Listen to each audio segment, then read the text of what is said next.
Waalaikumsalam warahmatullahi wabarakatuh. Kenapa orang yang masih melakukan amalan-amalan seperti maulid, haul Habib-Habib, ziarah kubur wali-wali tidak malu sama Allah Jalla Jalaluh? Bukankah mereka sedang bermaksiat sama Allah Subhanahu wa Ta'ala?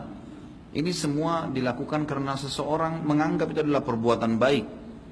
Dan kebanyakan teman-teman kita ini, semoga Allah berikan hidayah, mereka menyangka mereka sedang mendekatkan diri kepada Allah Subhanahu wa Ta'ala. Padahal kita tahu semuanya, kalau Allah Subhanahu wa Ta'ala telah mengutus Nabi-Nya Muhammad sallallahu alaihi wasallam untuk mengajarkan ajaran yang Dia inginkan. Dan sebelum Nabi Muhammad SAW menutup hidupnya, ditutup dengan nafas yang terakhir, itu beliau sudah menyampaikan semuanya. Dan ini disepakati oleh para ulama.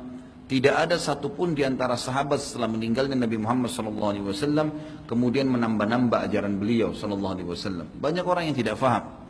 Mereka mengatakan buktinya ada sahabat yang melakukan perbuatan-perbuatan yang Nabi tidak contohkan. Padahal yang dimaksud adalah pada saat Nabi Muhammad SAW masih hidup. Ini tidak termasuk dalam larangan karena wahyu sedang turun, agama dalam proses penyempurnaan. Tapi setelah sempurna agama itu tidak perlu sebenarnya orang melakukannya.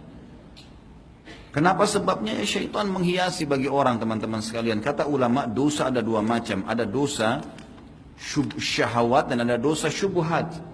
Dosa syahwat adalah dosa yang diikuti dengan hawa nafsu, seperti orang mencuri, membunuh, berzina. Itu semua adalah hawa nafsu. Dan ada dosa syubhat. Ini yang banyak orang terjerumus dan dia tidak tahu kalau dia sedang terjerumus. Dia anggap itu ibadah padahal sebenarnya bukan. Ya. Termasuk dalam pelanggaran adalah melakukan apa yang baginda Nabi Muhammad SAW tidak ajarkan. Saya kasih contoh begini teman-teman. Kalau anda berkata maulid ini memperingati hari lahirnya atau hari matinya seseorang adalah hal yang boleh-boleh saja karena itu baik teman-teman. Seperti anda sedang kerja di satu perusahaan. Kita kerja di satu perusahaan. Perusahaan punya peraturan-peraturan. Kita masuk misalnya building itu ada 10 tingkat, rapi, bersih. Kita sebagai pegawai ingin berbuat perbuatan yang kita lihat baik. Tapi perusahaan tidak suruh. Seperti misalnya kita membeli kembang, kita taruh kembang di pintu utama masuk kantor. Pemilik perusahaan tidak mau itu. Kalau dia mau dia sudah taruh kembang. Niat kita baik. Atau kita merombak settingan yang ada di kantor yang sudah ditaruh. Meja, komputer, atau lampunya. Kita ganti warnanya. Atau kita ubah settingannya. Saya yakin pemilik perusahaan tidak akan setuju walaupun itu niatnya baik.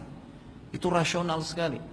Bagaimana dengan orang yang sudah Allah sempurnakan agamanya lalu dia buat-buat dengan alasan itu baik. Walaupun bunga tadi wangi, walaupun settingan itu bagus, yang punya nggak mau, gitu kan? Kalau dia mau dia sudah